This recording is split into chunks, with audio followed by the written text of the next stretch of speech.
back up here. Okay, so now I'm recording this. Okay, so I'm recording my voice and everything else. Okay, so here we are. I'm going to pull some things back up so we can all see where we're at. Okay, layer 1 is our cardinals right there. We've already carved that out. There's my tool paths right there. Okay, so now we're going to put Louisville Cardinals over the top, or Louisville over the top and Cardinals underneath here. Okay, right? So we go back to the drawing side. I'm going to cut that. Now see how I'm in the node edit mode. Let's get back here so you can see how we did that. Okay, so if I highlight this, let's turn that layer 1 off again too. Okay, right? So if I highlight this circle and I go to the node edit mode, see there's my nodes right there. If I cut it right here, okay, if I cut the vector right there, okay, and if I cut the vector right there, now this is one line and that's one line. Okay, now also notice that green dot right there. If you draw a line, now look at this, if I draw a line, okay, right here, if I draw a line right here, okay, hit enter, okay, which way is that line going? Is it going from there to there or there to there? Do the node edit mode right there, it's going that direction.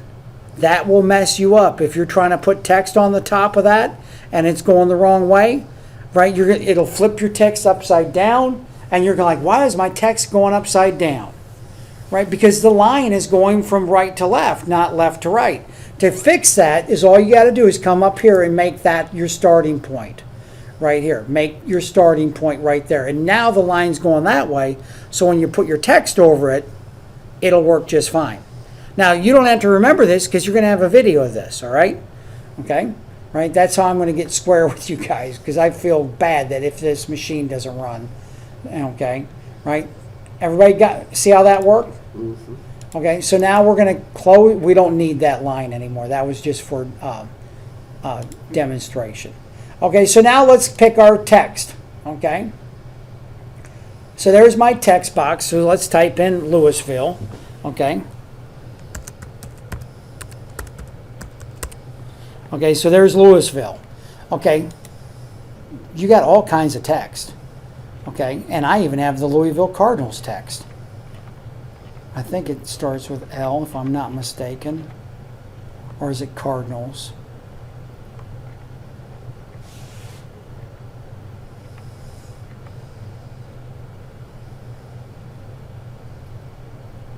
Okay, it's not there. So it must be under, it might be on NCCA too. Let's go to the N. Yeah, there it is right there, Cardinals. See, there's the Cardinals text right there. And you know you can download text for free, right? Did you know that? Okay. Yeah. All right. So there's my Louisville. Grandson taught me that. Yeah, yeah, and you can install them if you want. I'll show you how to do that, John, right later on. Okay, so there's my Louisville Cardinals. Okay, so we're going to hit close. Okay, let's put another text in here. Let's put Cardinals below it. And it remembers what we want there. So,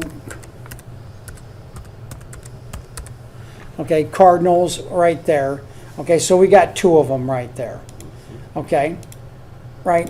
So we want Louisville. I'm trying to highlight that and get that down here.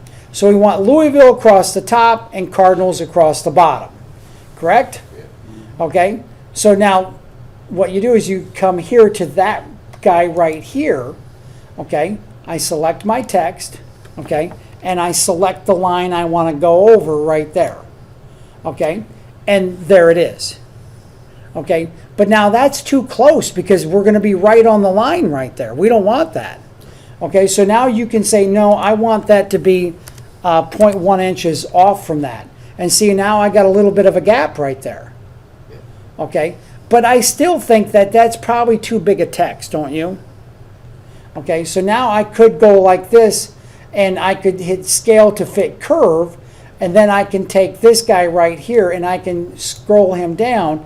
I think that looks better right there. Okay, that's pretty good right there. Okay, so I would live that right with that right there. Okay, so now I can come down here and I can do the same thing. I can select that one there and select this right here. Okay, hit that. But see, now it went on top. Now I got to tell, no, I want it to be on the bottom, below the curve. Okay, I want it to go below the curve. I still want that 0.1 right gap right there. Okay, and I still want to, that's a little bit too big. So now I can come down here and I can make that go like that. And now I got Louisville Cardinals. Okay, the only problem is that's on our layout line. Okay, we made a mistake, but I'll show you how to fix that. Okay, because that's on our layout layer. So is all you got to do is, if you got it on the wrong layer, just highlight both of these right here, and we're going to move that. We're going to move that to layer text. Okay, so now they're black. They're not red anymore. Okay, see how that worked? Okay, so now I don't need my layout layer anymore. I can turn that off, and there we go. Okay, so there's my, what I'm going to carve out. Okay, there's my Louisville right there. Okay, but now we probably need another circle around here to cut out a round circle around everything, correct? So what I could do is I could draw one, or I could just do this too. I could do an offset. Let's go outwards, and let's just try 1 inch right here and see what that does. Offset. Boy, I was pretty good at that, huh? I got that right on the money, huh? I think that's almost equal right there, isn't it? Yep. Okay. But once again, we're on the wrong layer because we didn't get off the layout layer. Okay. But we can move that. We're going to move that just to layer. We'll move that to layer 1. Okay. Let's move that to layer 1 right there. Okay. Okay. So now we got our Louisville Cardinals. We got our Cardinal right there. But now we got to go back in and do some more work. Okay, so we're going to go back over. Is our design good? Everybody good with the design? Mm-hmm. Okay, so now remember, if we preview this, let's go back and preview and see what we have right now. Let's reset the preview. If we preview this, okay, there's what we have right now. Okay, it's a good start. Okay, we want to do a little bit more to it. Okay, so now if we go back here, let's V-carve this and that right there. So we highlighted both of them. Okay, we go back to our V-carve right there. Okay, I doubt that the 1/8 inch end mill will even fit in there, but if it doesn't, if it won't fit in there, it won't use the tool. Okay, it's smart enough to know, hey, if I don't have enough room, I'm going to just tell you I don't have enough room. Okay, so this is going to be V-carve 2, or let me pull this back down here. Or we could call it V, I like to do this too, text, right there. Okay, and hit V text. And now if we preview, okay, it did have a little bit of clearing on that, not much. See, now if it was just that little bit right there, I would think about doing that. But I'm going to tell you, don't worry about it. I'll show you why here in just a little bit. Okay, so let's preview all toolpaths. Okay, so there we are. We got Louisville Cardinals right there. That doesn't look bad. Okay, all right. So now let's go back to our 2D line now. Okay, right. And did I move that to layer? Yeah, there we are right there. Okay. Now let's do a profile cut on that one right there. Okay, and we're going to cut 7 inches just through the material.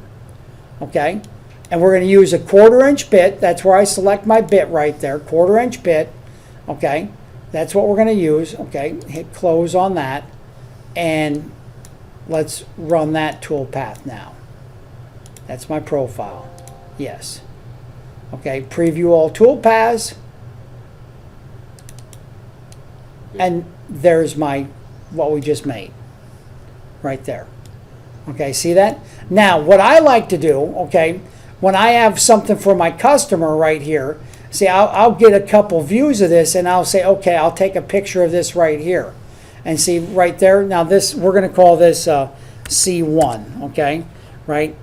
And I just took a picture of that, and if I go back to that Woodcraft folder, if I go back to Woodcraft folder right there, there's that C1, there's the picture that we just took of it right there. And I can send that to my customer, okay? Right, and I'll take several from different views, you know, I'll move it around so they got a good idea of the size, the thickness, and everything else of what I'm making for them, okay? Right, so you can move that around like that and get the picture, okay? But now there's only one problem with that, okay? So I do that, okay? If we go back to our preview, let's go back to the preview and reset this again. When we cut this out, that piece is going to go flying across the shop when we finally cut it out. Okay? Right? So I do that to send to my customers. Right? Once they say, yep, everything's good, that's what I want, I'm going to go back in here now and I'm going to edit this profile cut right here. I'm going to go in here and now I'm going to add tabs right here. I'm going to add these tabs, and I started using these 3D tabs. Right? These are wonderful. They cut out real good and they hold your material just fine. Okay, so you got to be back on this page right here. Okay, and now we go edit tabs. Okay, and now I can add them in manually just by clicking right there, right there, right there, and right there. That'll be good. That'll hold it down. Okay, now when I calculate that, okay, it's going to tell me we're still going to cut through it, but you can see the tool path has changed a little bit now. If I reset the preview, okay, reset the preview here and preview all tool paths, now I have those tabs in there and it won't go flying across the shop. But I can't get rid of this, and if I take a picture of that right there and send to my customer, they're like, well, what's that big board around it? It's just too hard to explain to people. So I always, when I first design, I cut the part out, you know, so I can see it and I can give it to my customer. Then I go back and add the tabs. But you're just doing that on the computer. You're cutting it out. You're not doing it actually to. Yeah, you mean the first view? Yeah, you're. Yeah, I'm just doing it to them. You're just doing it on a computer. Right. Yeah. So you can carve it later. Yeah, and I can carve it later, but I always send my customers a preview of what I'm going to do, because I'm going to be honest, I'm not a good speller. Okay? You know, and what really made me mad is that heart thing. I made this great big heart thing for my neighbor, right? Put all his kids, he's got like 6 kids, put all his kids on there, and I sent him a preview. I said, does that look all right? Yeah, that looks good. I made it, I give it to him, he goes, oh, you got my daughter's name spelled wrong. I gave you a preview. You know, why didn't you tell me then? Yeah. And I was like, you're kidding me, right? It's not like you can go back and fix that. No. You know. Nope, it's too late. And I'm glad you threw them holding tabs in there, because I was wondering about that thing flying around. Now, how do you? So you got those holding tabs. You have to cut them out with a bandsaw. Or? Yeah, what I do, since I started using these 3D tabs, they're just enough to hold it in there. When you pull that out, you can probably just go snap, snap, snap, and they break right out. Okay, if they don't, I'm going to get out of that light. If they don't, I just got one of them little Japanese hand saws. Yeah. And you shoot like that, and then they sand right off. Okay. Now, what I would also suggest for you to do, like if you're doing a long piece like this, right? Don't put your tabs on the end grain. Okay. Put it where they're going to sand off real easy. Okay. If you put them on the end grain, you're sanding forever, and you get little burn marks and all that.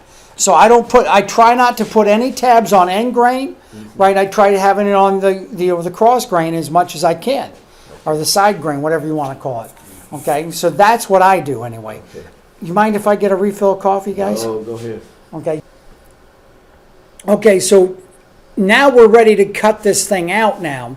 Okay, so if we wanted to cut that out, now we'd have to save our tool paths. Okay, see we have the text tool paths right here, right, and we got the regular V-carve tool paths. Okay, so if we go into saving our tool paths, as long as I have the same tool and I have this checked right here, see all output visibles are together, I want to make those together. If I select that one there, that's my 1/8 inch end mill right there. Okay, now if I select this one here, it's going to say, whoa, wait a minute. You can't do that. You can't do a V-carve and an end mill at the same time. But if I select this one here, I can do those two at the same time. I can combine those into one tool path, and then I don't have to keep changing my bit back and forth. Okay, so as long as they're the same tool paths or the same tool, I can select them all together at one time, hit Save Tool Path. Okay, now I'm going to name this a new folder right here. Okay, I'm going to make a new folder right here. Okay, and we're going to call that. So you're saying you can use the same tool path as long as you're with the same bit? Yeah, as long as when it's you the go same at the bottom, bit. 8 or quarter inch, like you said, to clear it out, you got to change the bit, set and go start again. Right, this is my 1/8 inch bit right here. Okay, that's my clearing bit. So now when it comes to making file names for your pendant, John, you get about 4 letters. That's all you get, even on my machine. So you can't write, this is the tool path for this, and then you got to come up with, so what I do is I do something like this, clear, right, that clearing 18, that's an 18 inch bit, right? Or I do this, 01, this is the first thing I'm going to do, right, clear. And I know that's going to be an 1/8 inch bit, and I hit save, okay? So that's the first thing I'm going to do, right? Now I just go like this, right, well, and then now I can do my V-carve bit, and I can do that bit together, and that's a V60 bit, okay? So now when I hit that tool path right there, I go 02, 02, whoops, 2, okay? And I would name that V60, whoops, 60, okay? And that's the maximum letters you can have on your file? You can make it as long as, but it'll only display 4. Oh, okay. Yeah, you can make it as long as you want, but once you get it on your pendant, you can only see 4 digits. Okay. Okay, so there's no sense in making it that long. Yeah. You got to come up with something that's small. Okay, right? So now you hit save right there. So that's the V-carve bit, and then the last step we're going to do, right, is the profile bit right there, and you're going to hit save tool path, right? And I'm going to name that 03, and I would name that profile, and that would be a 0.25. Now you might want to, but I know what I'm doing all the time, what bits I'm using for what, and you hit pro, and now if I go back to that, this would be on that thumb drive. We would put all those files on that thumb drive. I would do that first. I'd put my 1/8 inch bit in there, right? I would zero everything out, turn everything on, and I'd run that file. And that would run both the cardinal and the text, right? Then when that's done, I'd take my bit out, put the V60 bit in, right? I would run the V60 bit. I'd run that file right there, okay? Right, when that's done, I'd take that bit out, zero everything out again, put your 1/4 inch end mail in, right, and I'd cut it out. Okay, but these are the files you're going to run right here. But as long as they're the same tool path right here, they're the same tool, I can combine them together when I save them. Okay, remember I said if I had just that little bit, I wouldn't worry, but then I said, oh, don't worry about it because we can combine that with the other one, so we're not going to waste any time. Okay, see what I'm talking about? So that's how I would do that right there.